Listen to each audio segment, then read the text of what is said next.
Hey guys, welcome to our very first video on fondants. A lot of you guys have asked me how it is that I work with fondants and if I can make a video, so today is the day. But before I show you guys how I work with fondants, I need to show you what supplies you are going to need. So let's get right into it. The first thing that you need is fondant. Fondant comes in a lot of different brands. This one is Satin Ice. Oh, if it focuses. There it goes. Satin Ice, 5 pounds, and I bought this at Michael's. The reason I bought it was because it was on sale. But to be absolutely honest with you guys, this is not my favorite brand. I feel like it is a little too hard to work with. So to get fondant going, you have to massage it. And I feel like it hurts my hands after a while. So I'll definitely finish up this tube, but I won't be buying Satin Ice again. However, if you cannot get a hold of any other fondant, this is a good brand because it works. It does the job. It just takes a little bit extra effort.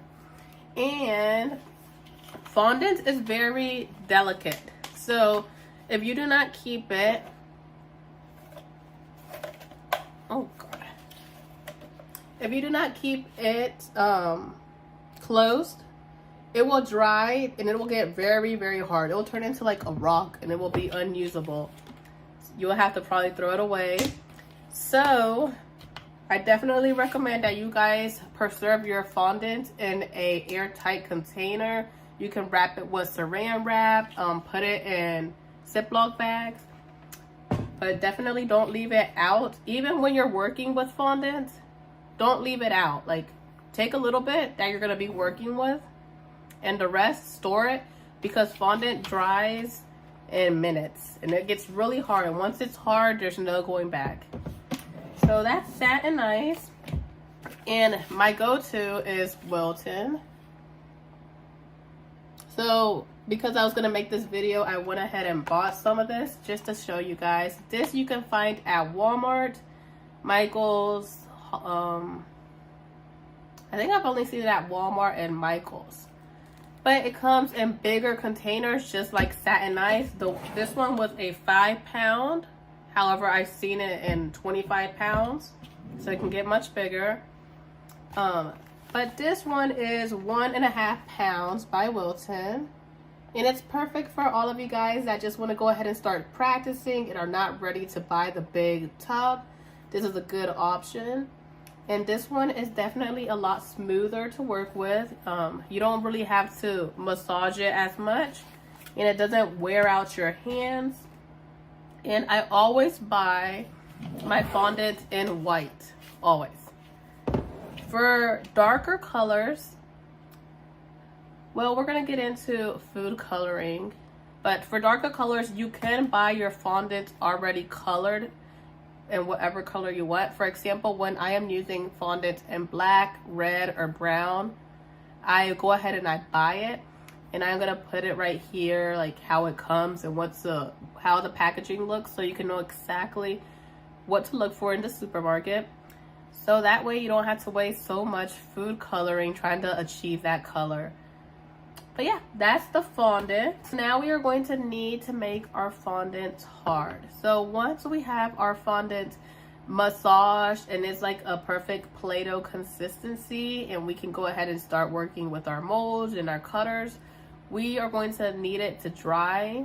And to make it dry, what we need is CMC powder.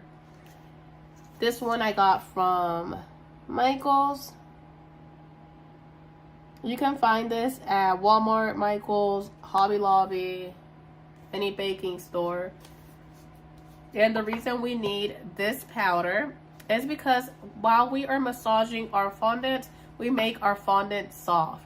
And it's perfect because we can put it in our molds and we can go ahead and shape it the way that we like. However, it becomes way too soft. I forgot to mention that since it does get way too soft, and once we mold it and shape it the way we like, we need to set our fondant. So that's why we are using CMC powder to harden it. We need CMC powder. Now, CMC powder can make the fondant extremely hard, So you just need a small bit. Or you can use, as another option, this one I have used for quite some time, and sorry the packaging looks kind of dirty, but it has food coloring all over it. You can use Tylus powder, and I bought this one at Walmart. It's by Wilton. I'm almost out of it.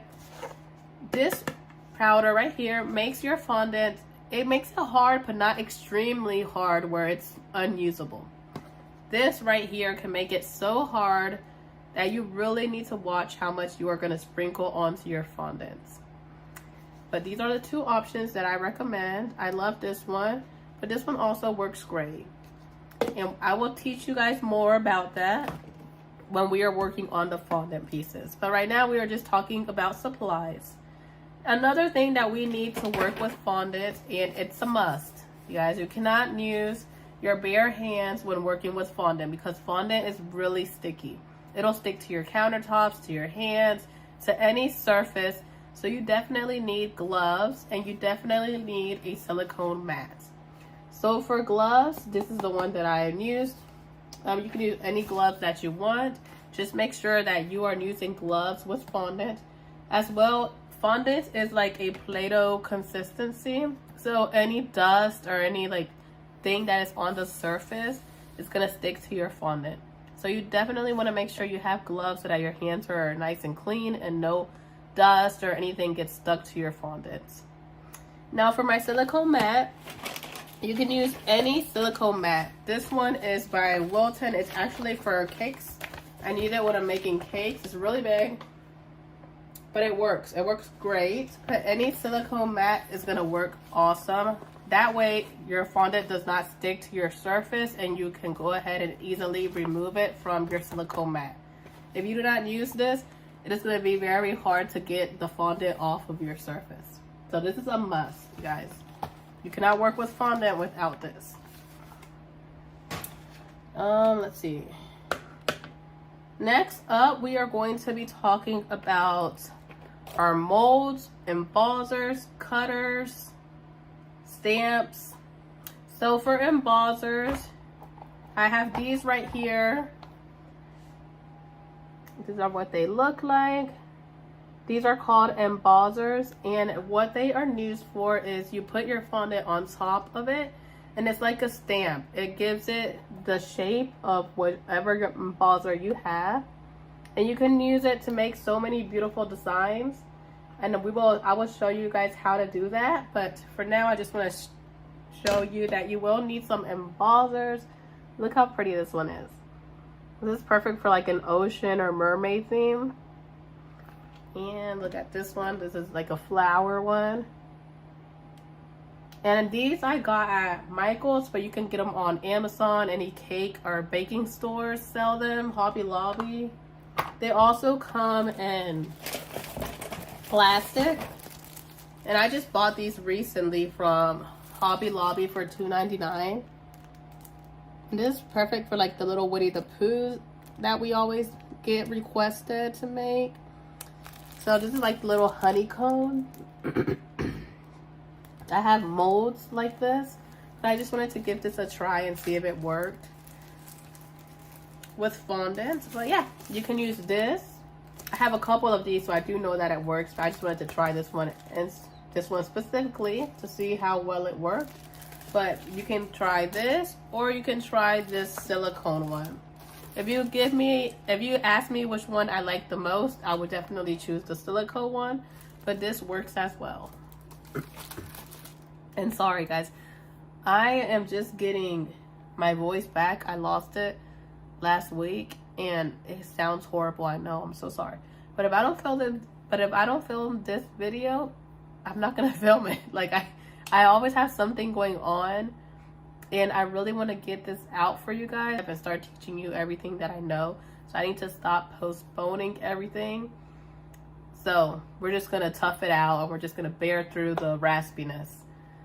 So another thing that we are going to need are molds. My molds, I buy them from all over the place, but I do have a preference. These molds right here, they're beautiful. Look how beautiful they are. This one is from, it has sprinkles in it. This one is from Lavender Bake Shop, and it's a little ballerina. And before you can use your molds with fondant, clean them, because they're silicone, so every little dust or anything will stick to them. So definitely give them a good clean. And these pink ones I got from, I think I got them from Amazon. But you can get them at Hobby Lobby, Amazon. Amazon is where I get mostly all my molds. If there's one specifically that I can't find on Amazon, then I will go to Lavender Bake Shop. And you guys, I will be sharing all the description, all the product links, or all the stores that I shop from down in the description box so that you guys can go ahead and check them out. And this is another one that I use. And I love these pink ones, you guys. These white ones, they work awesome. However, sometimes I feel like they are just a little, like, the texture is tough. And look how, like, easily these bend. They're, like, more flexible. So if you're working with, like, a very detailed mold, you can bend it a lot easier to remove the fondants. And when they are, like, super, like, you know, thick and not so flexible, it's hard to get the fondant out. This one's not as bad, but there's a lot of white ones and yellow ones that are very hard to remove the fondants. And it makes a big deal when it comes to working with chocolate. When you're filling the mold with chocolate, if your mold is not flexible, your chocolate is gonna break and you're never gonna be able to get the design that you want. So I highly recommend to go ahead and just stick with these pink ones. But if you have to work with this, then go ahead and work with this, but use fondant and not chocolate. All right, so that is molds. Now we also have fondant cutters.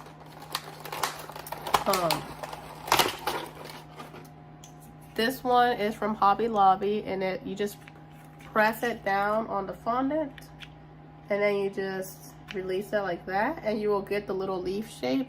And I like it because not only do you get the shape, not only do you get the print that you need, but you can also just go ahead and press on it and it cuts out the fondants, so you don't need a cutter. So this is like a 2-in-1. It's like the little stamp and the little cutter. And talking about cutters, we need cutters. We use cutters a lot when it comes to toppers. So I'm gonna show you guys how to use your cutters, but we are gonna need cutters. These I got from Walmart. They are very inexpensive. I believe they go, back in the day when I bought this, I think it was like $2, almost $3.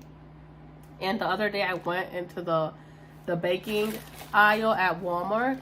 Can you guys believe this is almost $7? But yes, you can find these anywhere, any baking store, Hobby Lobby, or Michael's. We are also going to be using these little cutters, and these are alphabet cutters. I got this pack at Hobby Lobby for $7.99 a while back. I have a ton of these, but I just wanted to show you how you can find them at Hobby Lobby. And again, this is similar to this. So it gives you the stamp, and it also works as a cutter. So it's 2-in-1. So if you're gonna do like initials on your desserts for like a wedding, or a name or a number, this is perfect to do that. Now, this is another option. A lot of people asked me when I did my Winnie the Pooh video, what did I use? What cutters did I use? And these are my cutters. I got them from Chocolate Hustler. I will be showing you guys. I will be showing you guys how to work with these. But you can see how this is the stamp. I hope you can see it. Okay, and then it comes with the cutter separately. So that is the difference between these that are like 2-in-1 and these. You would have to buy this, and then you would have to buy this separate. Chocolate Hustler sells it as a pack, and she also sells it separately. And again, I will link that down in the description box.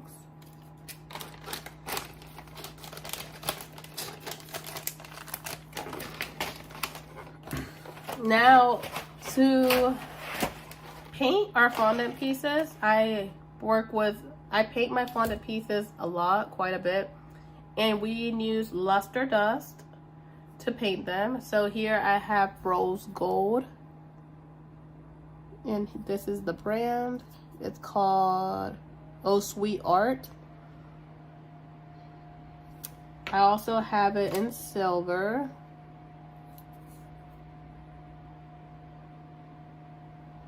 And this is like my go-to.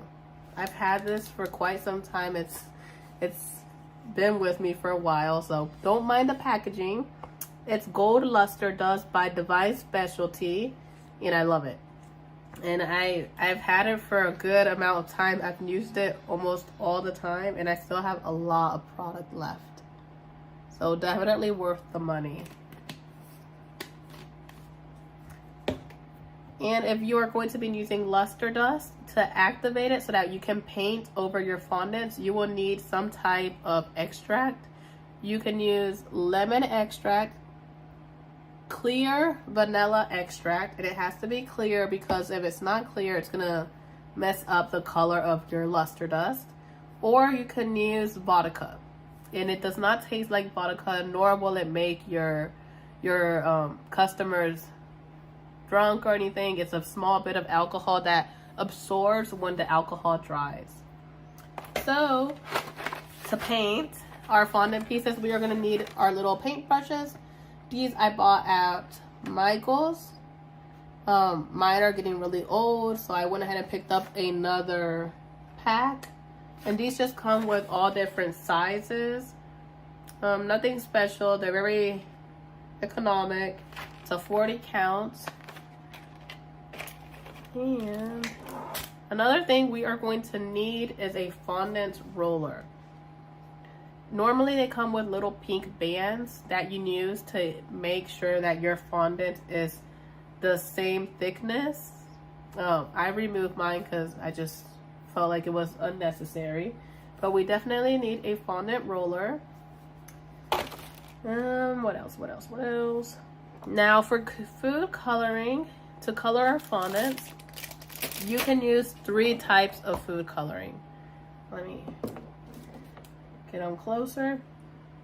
So the most inexpensive food coloring that you can use that works great on fondants is this gel food coloring from Wilton.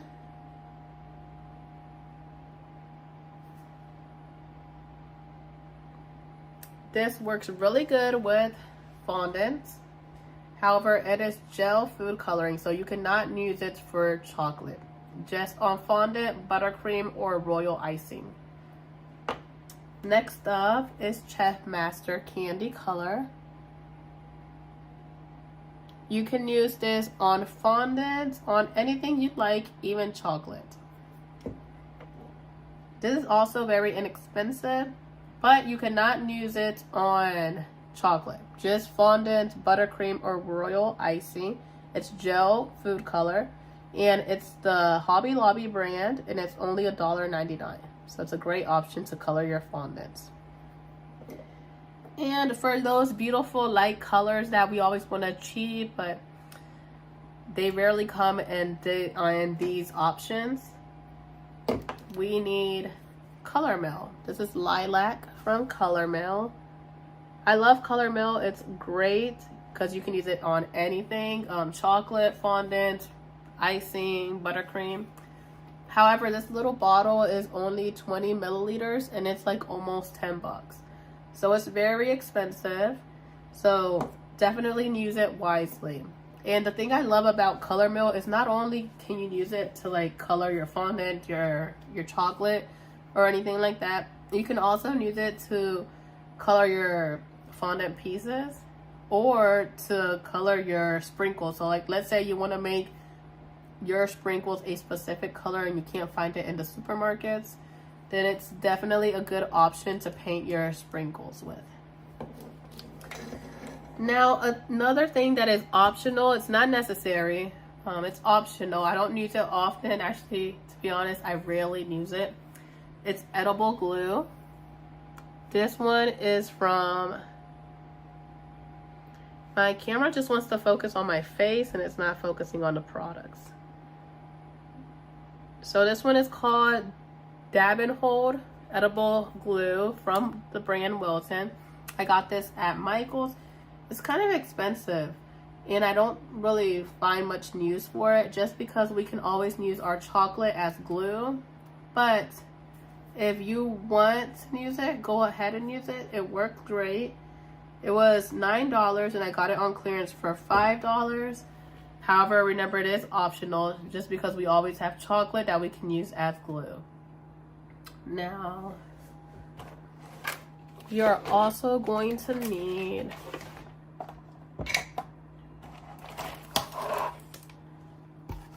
this.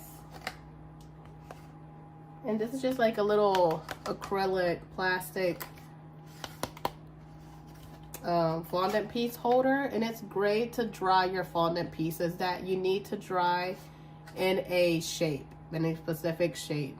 So like for butterflies, if you want to give it that 3D effect, or flowers, this is great. You just place it in here and it dries like curved. It's very useful. So for our fondant flowers and butterflies, we are going to be needing this. This is from Michael's. So every now and then, it is very nice to have these little tools for your fondant pieces. These you can buy at Hobby Lobby, and it just helps you shape and mold your fondant pieces better. And this little knife that I also got at Hobby Lobby, it's really nice to like clean the edges of your fondant pieces.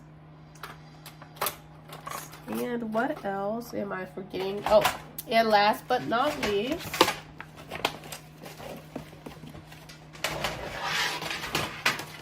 we are going to need trays. We are going to need trays to set our fondant pieces on to dry. These are from the dollar store. I have a ton of these. However, I recommend, if you guys can find, like, you see how these are like one on top of another? I recommend if you guys can find ones that stack on top of another, but without touching one another. That way, if you're making a lot of fondant pieces, it doesn't take up that much room because you can just stack them, but it doesn't like squish your fondant pieces. Because your fondant pieces cannot be touching one another, or if not, when they dry, it's going to be really hard to separate them and they're going to break. So you do need to space them out. You do need some paper towel, then place your fondant pieces over them and let them dry. And it's just much easier if you guys can find something that stacks. I know that the Dollar Tree has a lot of different options. I haven't stopped by there recently, but when I do stop by, I will definitely link it and share it in this membership. I'm gonna go ahead and share everything with you guys. That way you guys can know exactly what it is that you need. And if there is something that works better than what I am showing you right now, I will share it with you as well. And that is it for today's first little video. We are just talking about our supplies. But in our next video, we will get into working with our fondant pieces. I hope you guys enjoy this video. May God's peace be with you all, and I'll see you guys in my next one.